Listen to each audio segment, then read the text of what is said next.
We have a special blessing service, isn't it, in the shrine room, to transfer the merits to your departed. Transference of merit for our departed is not so easy to understand. Traditionally, we practice, but we do not know how the departed persons will be benefited and how to transfer the merit. So when we study how people started to remember their departed ones, from time to time they have adapted different methods according to their belief.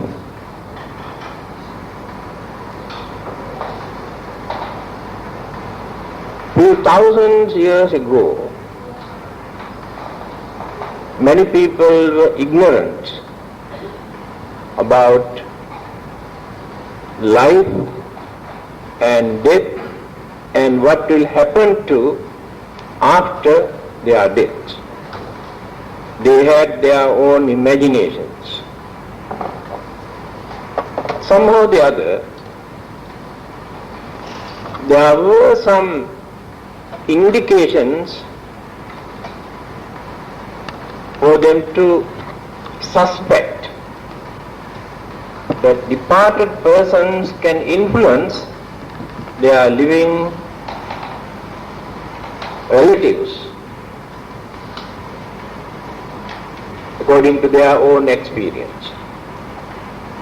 Then they believe their departed ones exist somewhere in different forms. So what they did, they prepare certain offerings such as food and animal sacrifices in the name of their departed ones. They also started to worship. That is how ancestral worship originated. There are two reasons. First thing, to avoid certain disturbances from their departed ones. Second reason, to support them or to assist them to have a better rebirth. Again, many people started to perform various kinds of rites and rituals and ceremonies, thinking through the influence of these rites and rituals they can assist their departed ones. Some others started to pray and worship and requested certain devas or deities or gods, asking God to send them to heaven.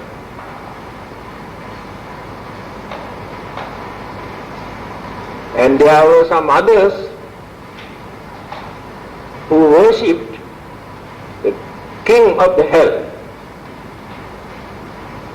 and appealed him not to accommodate our departed ones in hell and release them.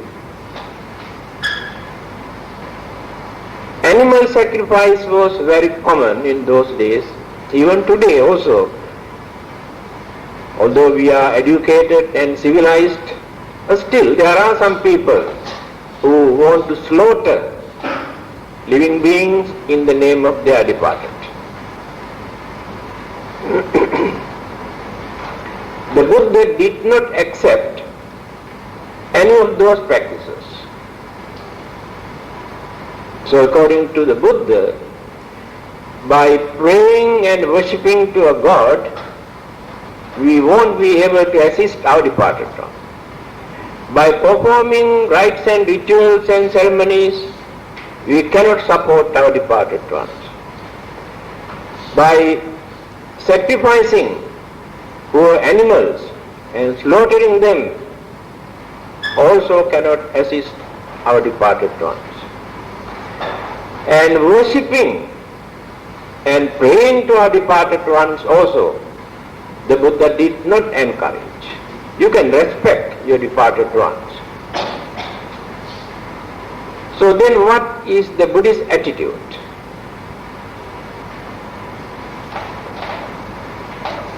Still, people do not know what is death and what is rebirth.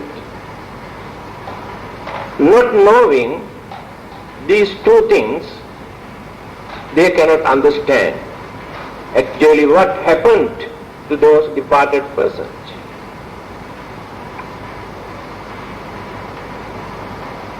Ayu usmacha viññānaṁ yada kāyaṁ jānti. Now this is the sayings of the Buddha. How death takes place. What is death? There are three kinds of energies in our life. Ayu, usmaj, viññāna. Ayu means our maximum lifespan, supported by karmic energy. Generative karmic force, which is responsible for the formations of our life in this world.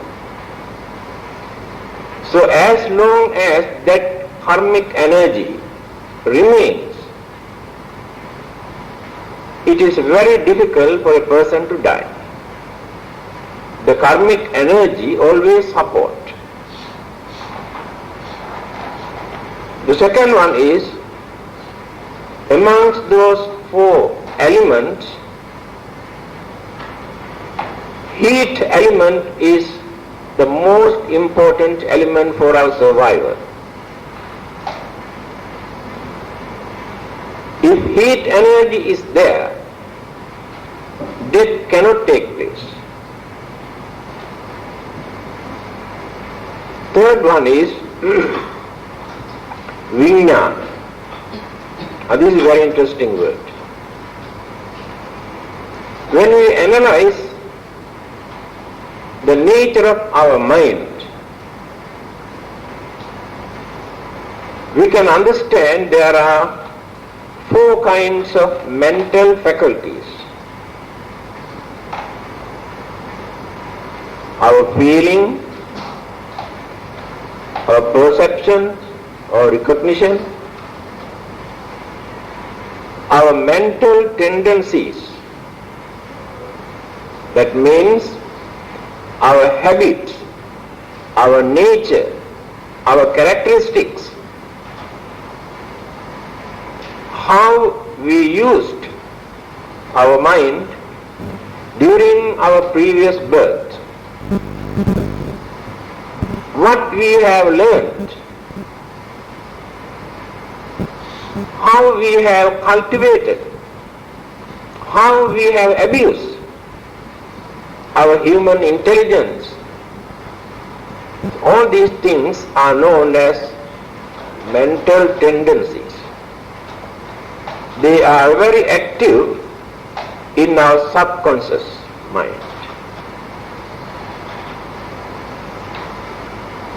Then last one is viññāna. In the English language we have to use the word consciousness. But this consciousness is not mere consciousness. The five senses bring objects into our mind. Our sensation, our recognitions, our mental tendencies, all these forces influence our mind. At that stage, we introduce this as vijnana. So when a person is going to depart, going to die, this vijnana, just now I explained, not mere mental energy.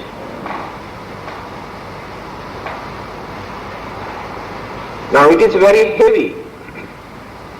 Mental forces,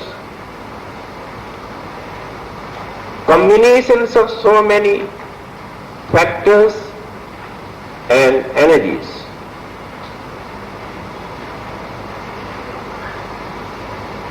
Our craving for existence,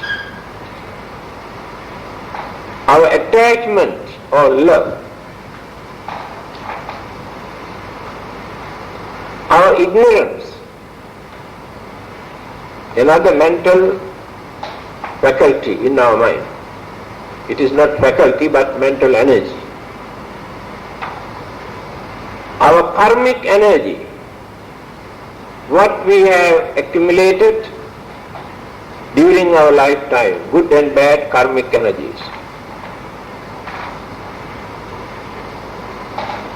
Then karma formation, through the influence of karmic energies, the formations of another life indicates for us to understand. Then this mental energy, when transmitted, departed from here, existing elements disintegrate, separate. So we cannot carry elements with us. But mental energy, just now I explained as consciousness, with so many other ingredients, as our craving, our attachments, our ignorance, and good and bad karmas. All these are forces. And this mental process, life process, when it is transmitted from here, again absorbed into external elements, cosmic energies, according to the energy, gravity, attachment, inclinations, lights, again settle down in the mother's womb. Then nucleus of life is already originated, planted. There is no God behind this. There is no devil behind this. Our mental energy, our karmic energy, solely responsible for our life. Another person cannot handle our life. Another person cannot change our life, either sent to heaven or hell or anywhere. But we create heaven according to our way of life. We create hell according to our way of life. That is why we have to take the responsibility of our life without depending on another person. Since another person cannot change our life, then we must be wise. We must know how to handle this life without abusing, without misusing, by maintaining our human dignity and human intelligence.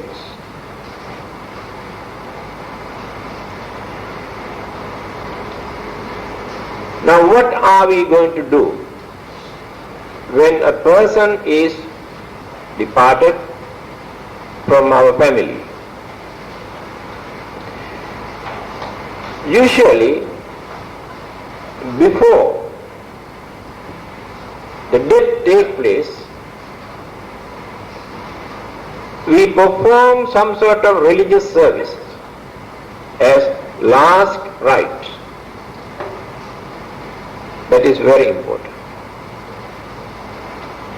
Because at the dying moment, our mind becomes very weak.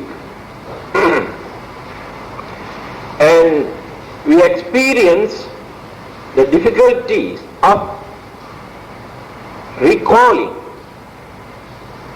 or to remember certain good deeds or good karma that we have performed during our lifetime.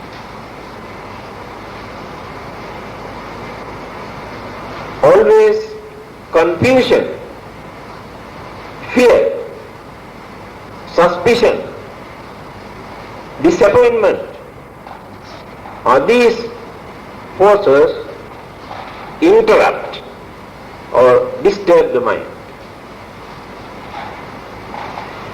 If we can perform some religious service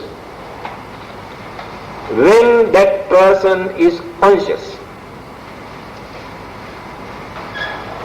if that person can see what we are doing, if that person can hear what we are reciting, if he can participate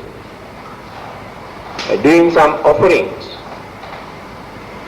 then can recall the good deeds, good karmic thoughts. Because this practice paved the way for that person to get into that particular line. Not only that, the karmic energy accumulated in the mind at the last moment, and that person hold on to this. This is the fresh karma. And this karma support him to have a better rebirth, although that person has done some bad deeds. But the reactions or the effect of the bad karmas remain behind. We cannot eradicate them. When the time comes, when our good supportive karmas are weak, then these karmas come and attack.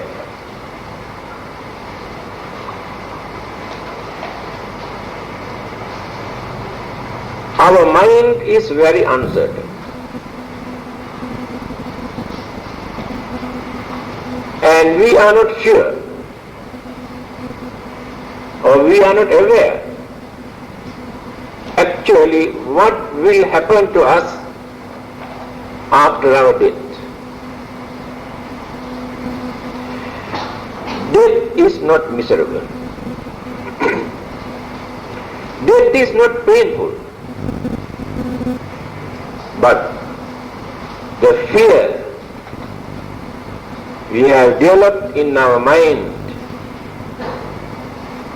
or the anxieties, craving, attachments that we have developed towards certain things, create this idea that death is horrible. Actually, death is not horrible. Very easy to die. If we can straighten our mind, strengthen our mind by knowing the nature of death,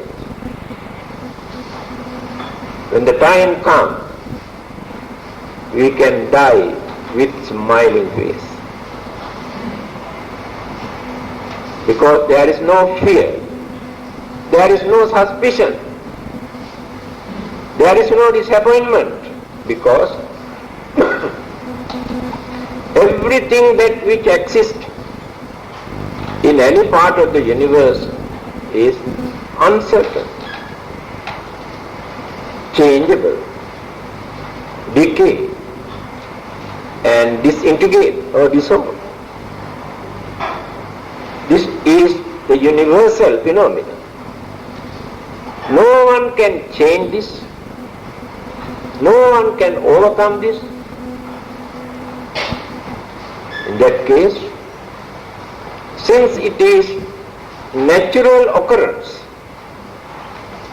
our duty is to face that without creating fear and worries. Then, transference of merits, as I mentioned earlier, since the Buddha did not recognize many of those beliefs and practices, he has introduced very rational, meaningful, practical and useful method without harming any living beings, without wasting anything, to do something in the name of our departed. What is that? Do some service to others. Release others' sufferings by doing something in the name of your departed ones.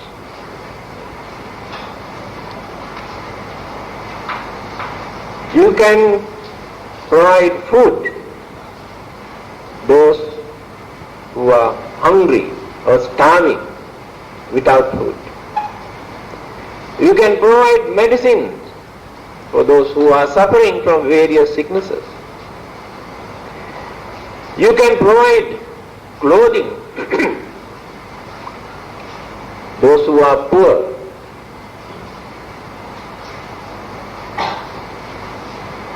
You can do some service to others for them to get rid of their fear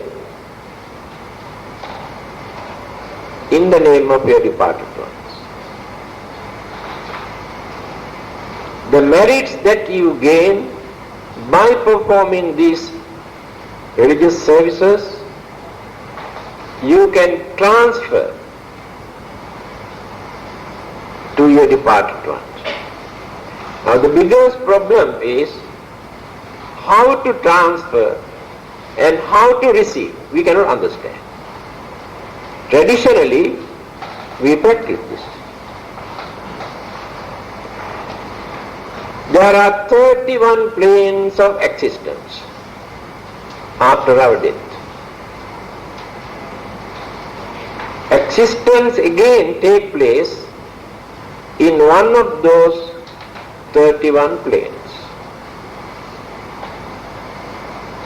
We started from the bottom, hell, spirit world, ghost, animals, human beings, 6 kinds of deva or divine realms, 16 kinds of Brahma realms.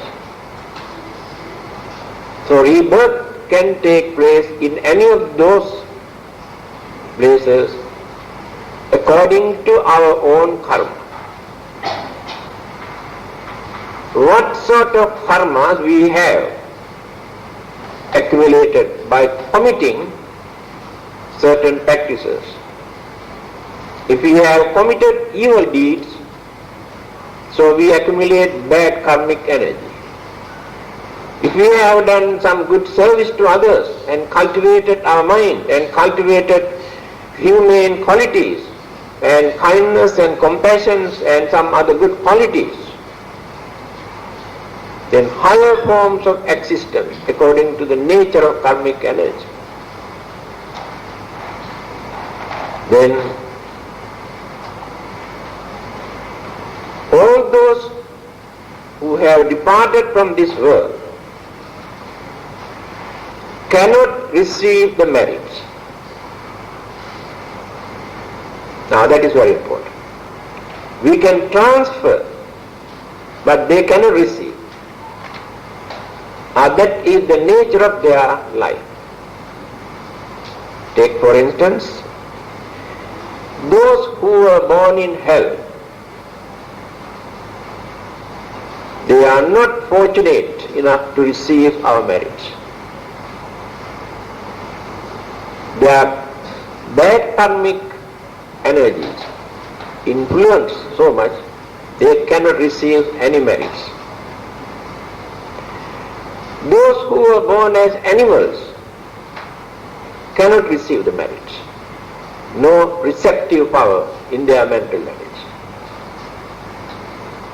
And those who are born as ghosts or devils also cannot receive the merits.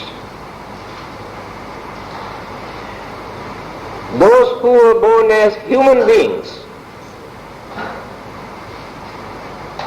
they do not depend on others' merit. Because they had enough merits to be born as human beings, they do not depend on others' merits.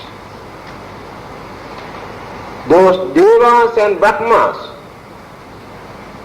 who are higher than human life, human existence, they had more than enough karmas for their survival, for their pleasure. They do not depend on others' karma. Then who is going to receive the merits? To whom are we going to transfer the merits? So Buddhism explained this very clearly. Amongst those a spirit, there are 4 groups. Kuppipasika, Nijjāmatannhika, Pāṅsupisācika, Paradattopajivi. Those spirits are divided into 4 groups. So one group, throughout their life, suffer from hunger and thirst. There is nobody in this world who can quench their thirsty or satisfy their hunger. That is the nature of their bad karma. And they are not capable enough to receive the merits that we transfer. That is why we regard them as unfortunate states. other groups,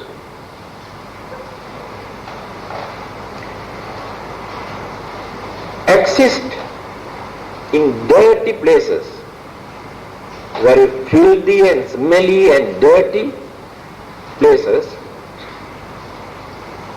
and lead a miserable life.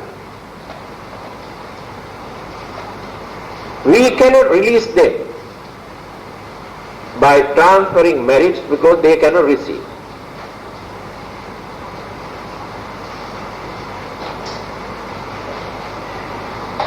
Another forms of spirit growth are very unfortunate. Their existence is very tender, and they cannot develop their mind to receive the merits, just floating. Now then there is another group that is called Paradattupajivi,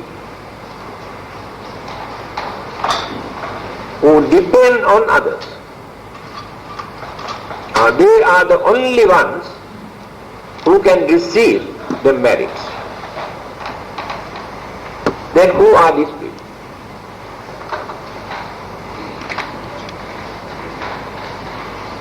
Those who have neglected their religious way of life, services to others,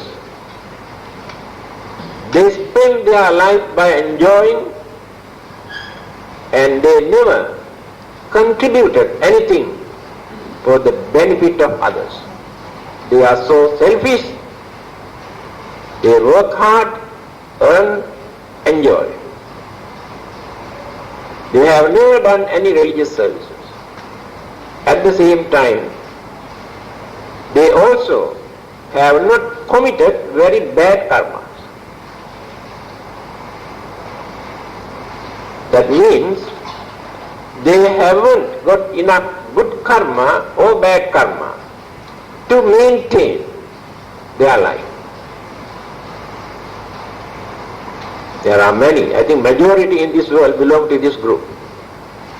Just work very hard, earn something, enjoy their life by disregarding others, without contributing anything for the benefit of others.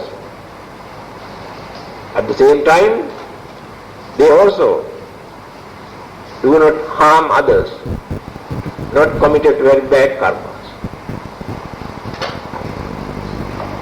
They are the one who remains there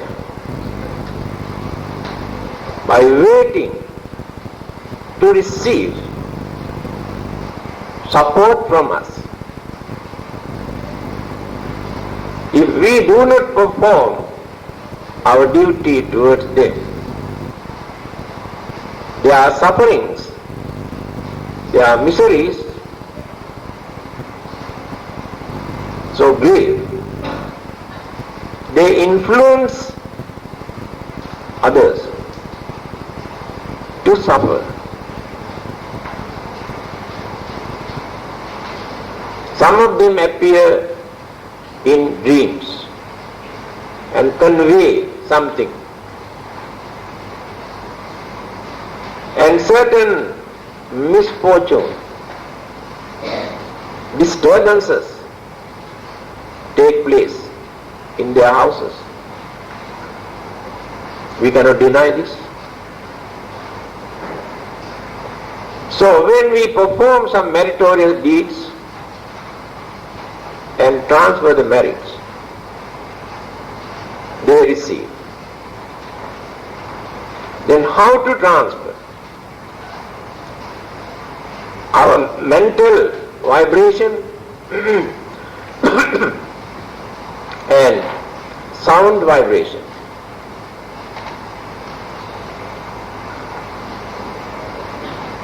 That is why we recite something.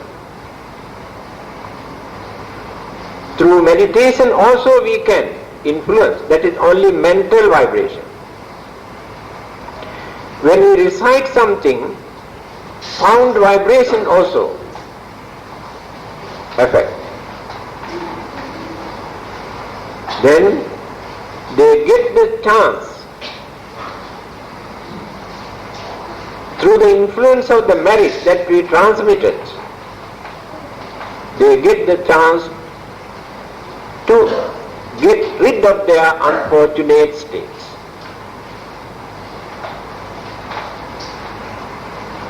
Take for example, when we transmit by using our mental vibrations and sound vibrations, our mind is just like broadcasting station. And those who are in that particular spirit forms, like the receiving set, radio, they attune to catch that particular wavelength, what we transmitted from here, and then they receive. Just like you catch short waves in your radio, and they are also attuned their mind to receive something, then they get it.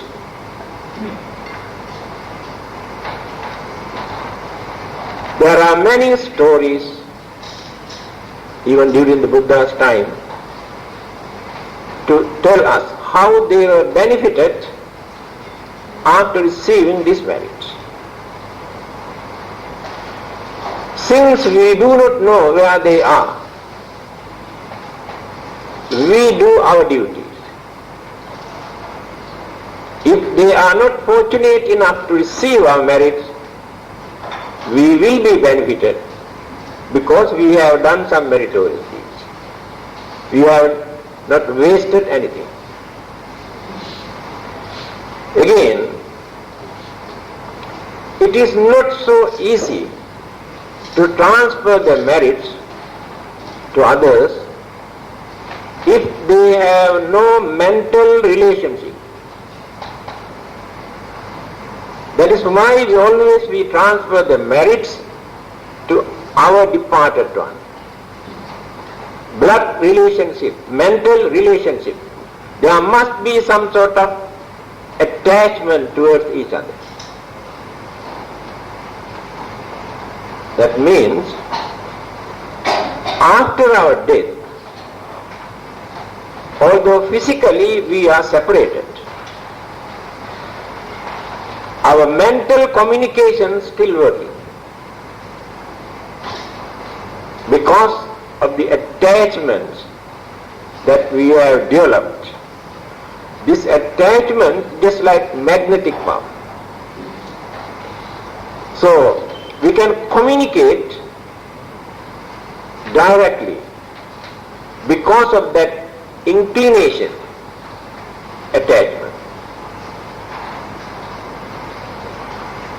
I think you have heard this incident, this story. How the Bodhisattva means person who worked to become a Buddha, started to develop his life to become a Buddha. So one day when he was traveling by a boat with his old mother, due to heavy storms, the boat capsized and the people who were there dropped into the sea. This young man could manage to get hold of his mother by keeping the mother in the back, started to swim, but cannot see the land. He does not know towards which direction that he must swim. He is struggling in the water, swimming this way and that way, because he cannot see the land. So when he was struggling like this, he heard a voice, guided him, pointed out, you must swim toward this direction. Just so. So after swimming and swimming, he saw the land. So could manage to save his old mother. Then started to think very deeply. By using my effort, I could manage to save my mother as well as my life.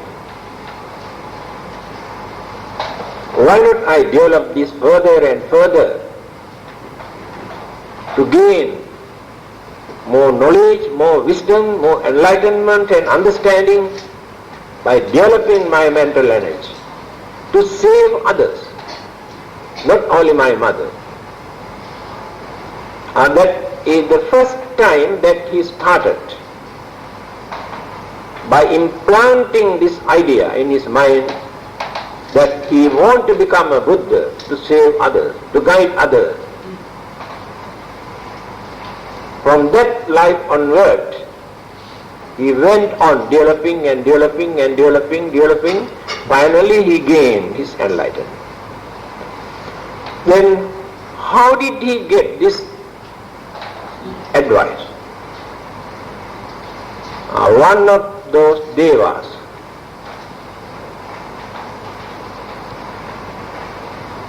he is not a stranger,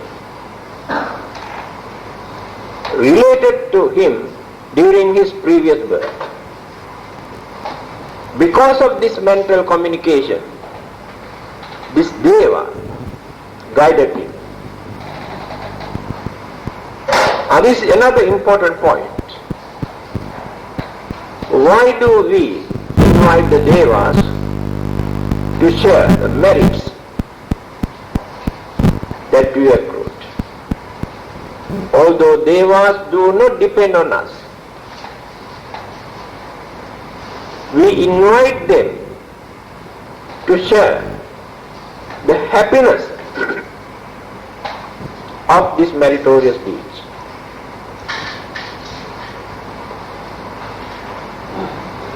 We can refer to the Buddha, what he has said.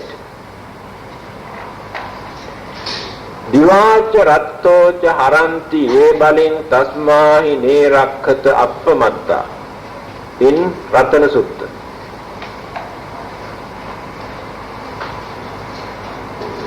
Those devotees who perform their religious services, remember you, devas. Invite the devas to share the merits. Then the Buddha said, Tasmahine rakkata appamatta. Therefore it is your duty, your means addressing to devas. It is your duty to protect them. Devas have some sort of worldly power which we haven't got. We cannot gain knowledge, wisdom, enlightenment, salvation through the influence of God or devas. But there are many worldly things in our day-to-day life that devas can support. When we invite the devas to share the merits, they will be happy. So in return, what they do, when we are in trouble, we get some sort of support from them to avoid, to escape from that unfortunate incident. So inviting devas to share the merit also important in our day-to-day life. Again, those who are born in that particular spirit forms, after receiving the merits, they express their happiness, and in return, if there is anything that they can do for their relatives, they do that.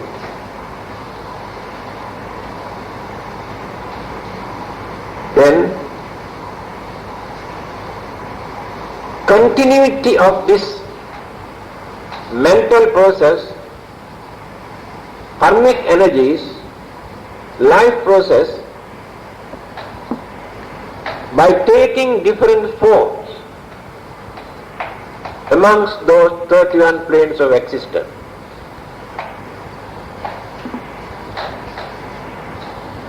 The problem is this: how long can we continue our meritorious deeds?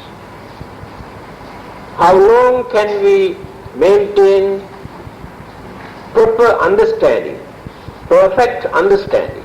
Although we try to train our mind, to culture our mind,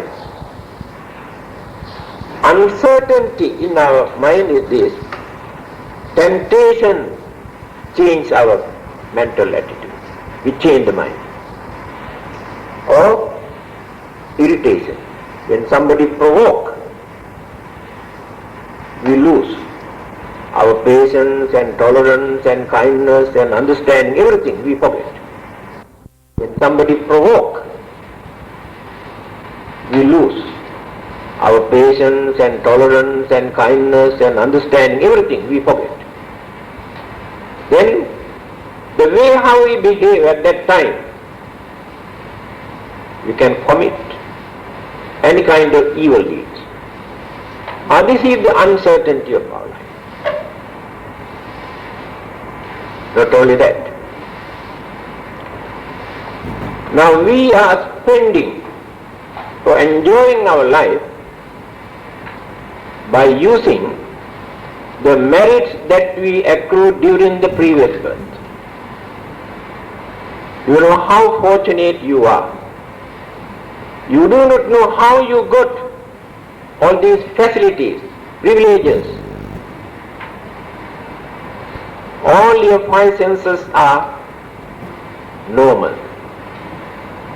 But how many millions and billions are there who are blind and deaf and dumb and mad, cripples? So you are very fortunate. But if you do not know how you got all these facilities, millions of others are dying without food. You have more than enough food.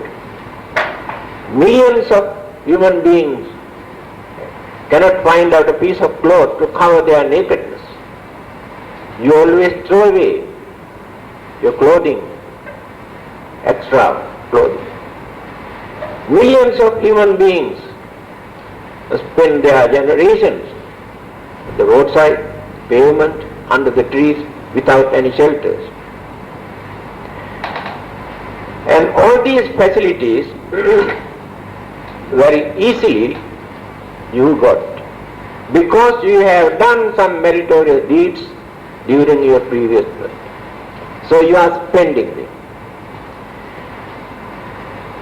If you spend your life by using your merits that you accrued during the previous birth, you do not know what will happen to you after your death. This is the uncertainty in our life. You do not know anything about your destiny. So within this lifetime also, you have to do a lot of meritorious deeds, otherwise nobody knows what will happen. Then where is the end of this? That is what the Buddha says. There is no end. The more you remain in the samsara, the more you commit bad deeds than good deeds. Be wise. Try to see the end of this physical and mental sufferings. It is not so easy to maintain the human life again and again and again.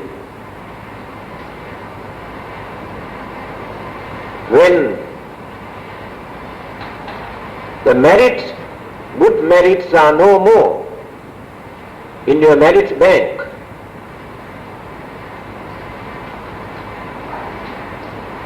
there is no difficulty for you to have some sort of life or rebirth where you cannot find peace, happiness, satisfaction in your life. This uncertainty is there. Now, birth and death, just now I explained how death takes place. Many people introduce this, the ceremonies that they perform during this period using All Souls Day. As Buddhists, we do not use this term because the concept of soul is an imagination. When we analyze human life, there is nothing for us to point out or introduce as soul. Just now I explained the way how Buddha has analyzed and explained the nature of human mind. It is due to lack of understanding of consciousness. People started to use this word, soul. So Buddhism never recognized this word because there is nothing. There was a very big dialogue or debate during the Buddha's time about this soul or Atma or Atma. Those who believe in soul came to challenge the Buddha. Then the Buddha explained in this way. Do you believe that there is a soul in your life? Yes. Then the Buddha asked, where is it? We have a mind. When we analyze this mind, we have only 4 mental faculties. What are those 4? Sensation, perception, mental tendencies, consciousness. Then where is the soul? No. Again we analyze. We have 4 elements in this body. Patavi, Apo, Tejo, Vayu. Solidity, fluidity, heat and motion. Where is the soul? Again we have 5 senses. Can you find our soul among these 5 senses? No. Then where is this soul? This is the way how the Buddha tried to analyze and advise to do away with this belief that there is a soul either created by God or appeared automatically. Only religion in this world, all the other religions believe that there is a soul. The Buddha says it is an imagination. If you can understand the real nature of your mind, then you can do very well without that concept of soul. Then there is no such period,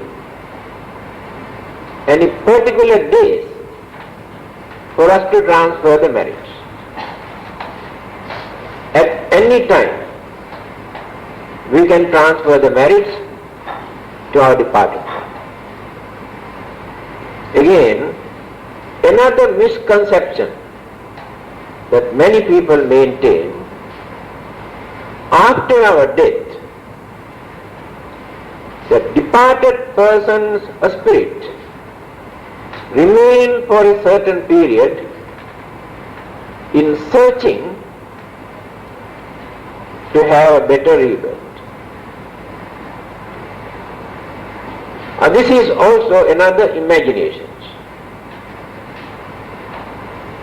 After our death, there is nothing to remain in between death and birth. It is like this. When we shoot an arrow or shoot a bullet or throw a stone,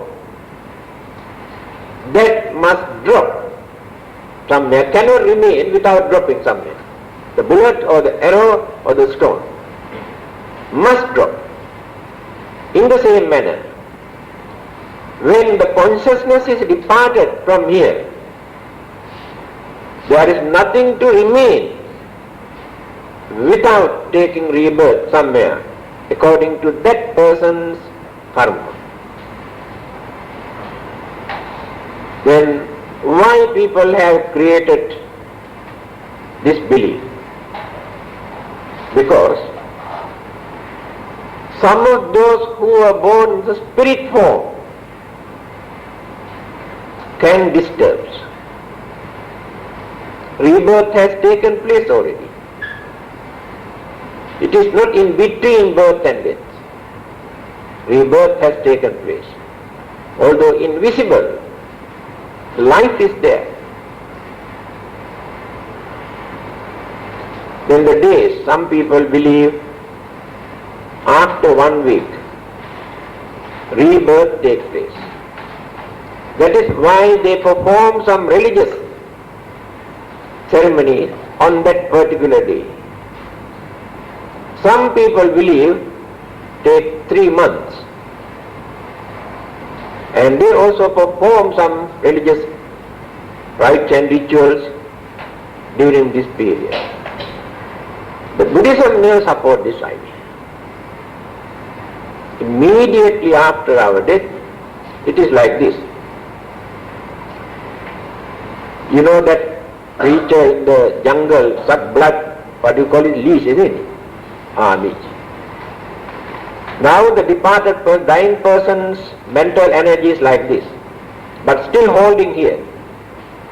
When this person depart from here, just like that leech, and hold another one, and then leave this one. So the birth and death is like this, birth and death, always like this. Without gaining karmic signal, no one can die. There are 3 stages.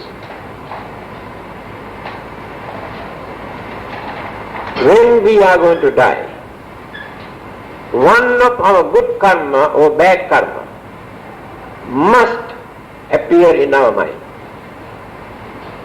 Otherwise cannot die. The body turned into pieces or ashes, but death never takes place. Because life is an energy. This body is not the life. First thing, one of our good or bad karma must appear in the mind. After that, the nature of this particular karma which appeared in the mind indicate whether it is good karma or bad karma. Some people experience in their mind at that time beautiful flower gardens, waterfalls, angels, beautiful things. That means indications of certain good karma.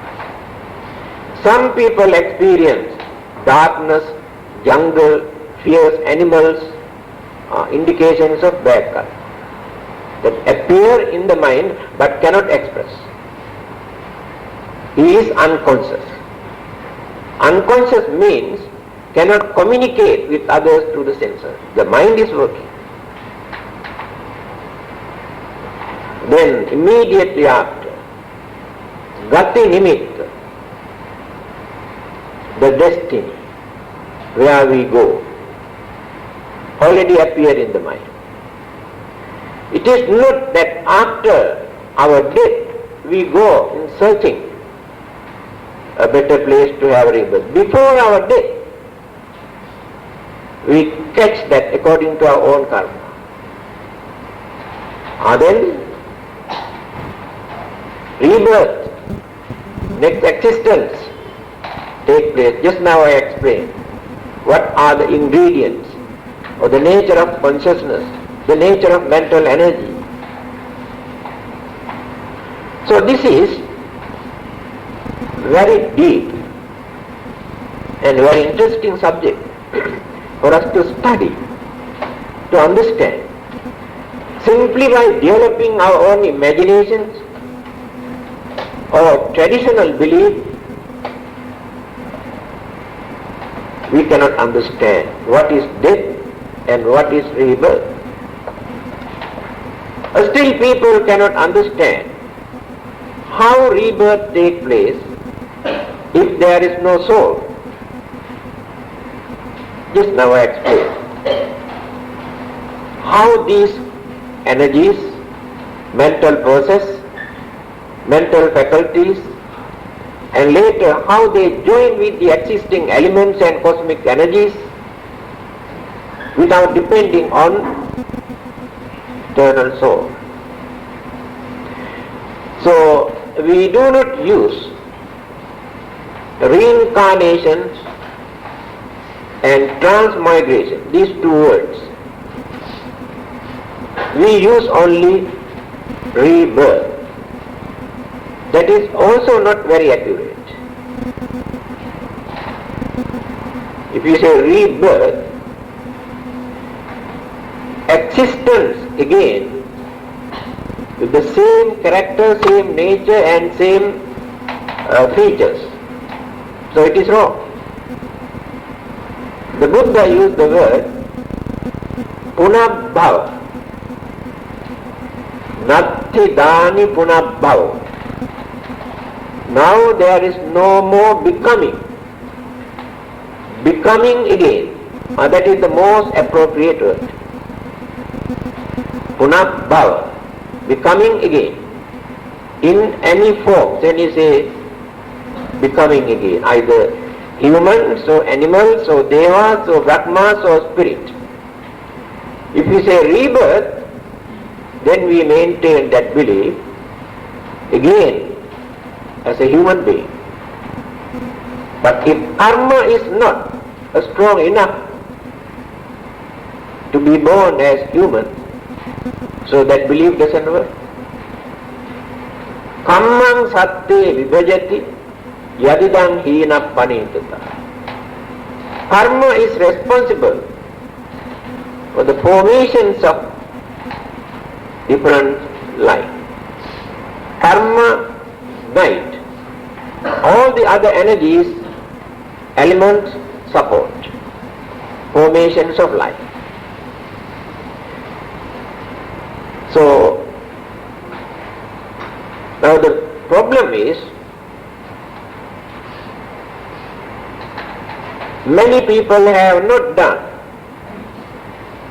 accumulated enough meritorious deeds.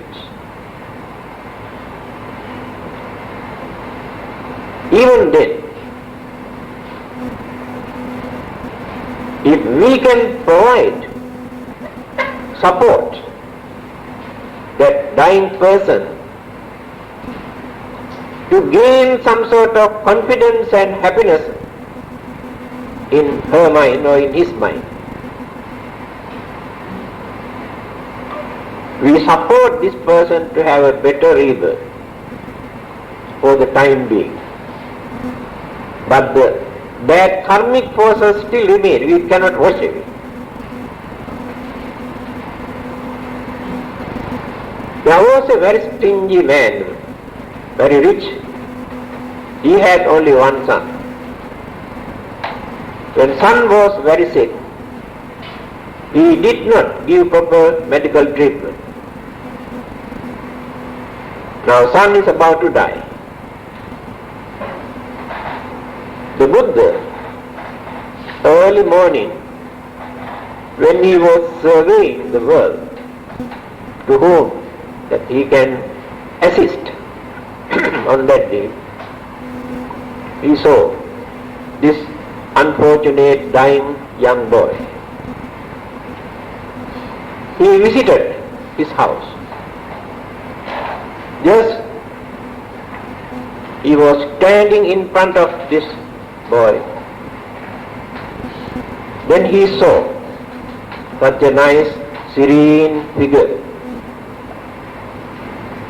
Person is standing in front of him. The happiness, confidence appeared in his mind. He maintained, and after his death, he had the chance to become one of the Devas. Although he has not done meritorious deeds. Of course, that is not permanent, only for a short period. If that person is wise, he can continue life after life by doing more and more meritorious deeds.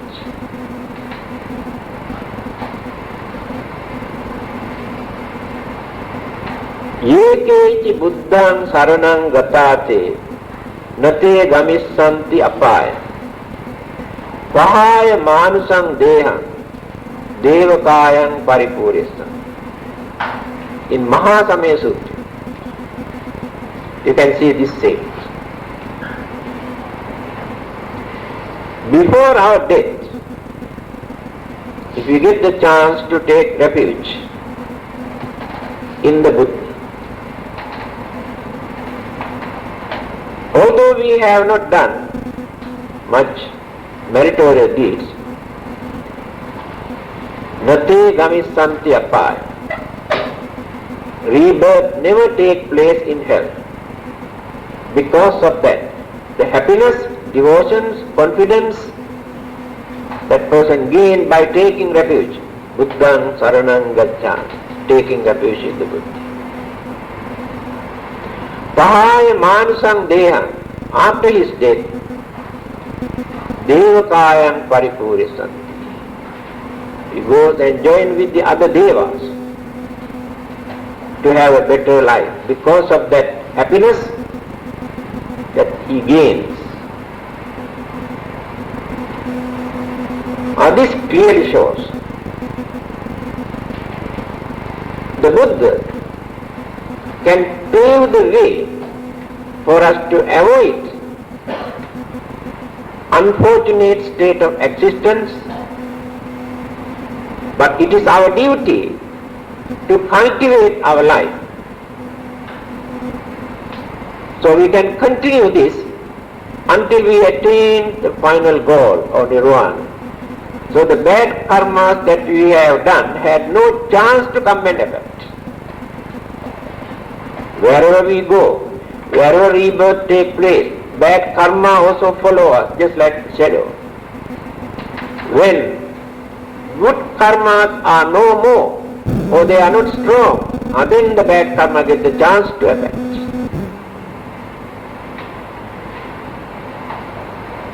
Some people believe that when once we have committed certain bad karmas, we cannot escape somehow or the other. We must face the consequences of the bad effect. The Buddha rejected this belief. He says, due to our ignorance, our misunderstanding, we commit evil deeds. Later, we realize that we have done certain bad deeds, it is wrong, it is bad, it is wicked. So, we stop this. We don't want to repeat. Then, from that day onwards, we do some meritorious deeds, accumulate good karmas. and maintain healthy mind by reducing cruelty, anger, jealousy, ill will, or grudge, or selfishness. Then we can overcome the effect of the bad deeds that we have done through the influence of good karmas and the purity of the mind. This is the way how we can forgive our sins. That means another person cannot forgive our sins. The Buddha cannot forgive our sins. The God cannot forgive our sins. Because sins are committed by the mind. But if we are wise, we can overcome by using our effort, understanding, by cultivating our way of life. Instead of praying to a God or Bodhisattvas or Buddhas, asking them to take away our sins, we try to cultivate our way of life and we stop all our bad deeds from that day onward. Then we can see the good result. This is the Buddhist attitude. Again, there are 4 methods for us to overcome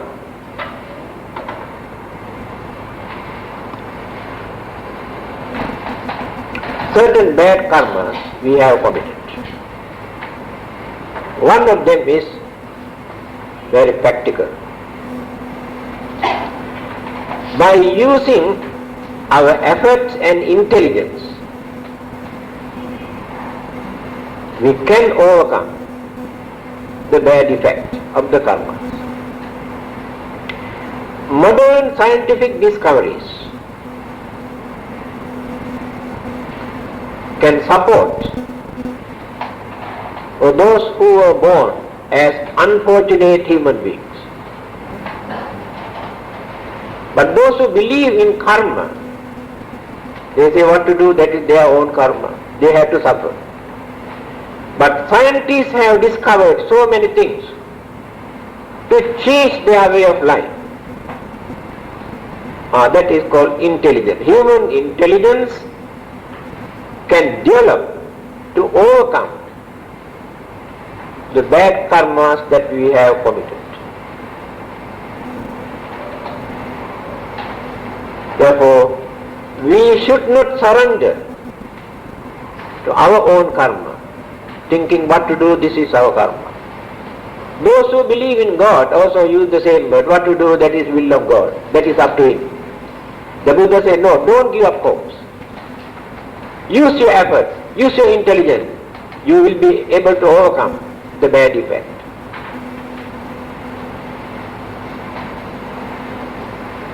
So, I think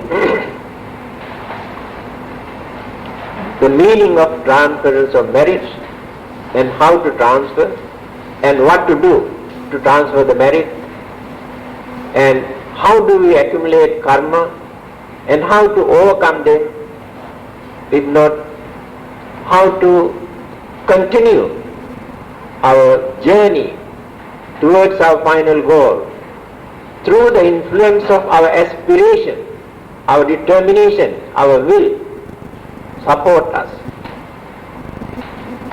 So if you know this technique, you know how to make use of this valuable human life without abusing or without misusing.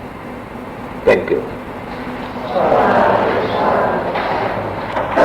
Akavattā Bummattā Devānagā Mahiddhikā Puññantang Anumodittā Cirang Rakkantu Loka Sāsanang Ittāvatā Cammi Sampatang Puñña Sampadang Sabbe Devā Namodantu Sabba Sampatti Siddhiyā Devo Asatu Kālena Sassa Sampatti Hetuca Pīto Bhavatu Lokoca Rāja bhavatu dhammiko idamho ñātīnaṁ hotu sukitā hontu ñātayo imina puñña kammena māme bāla samāgamo sataṁ samāgamo hotu yāva nibbāna pattiyā.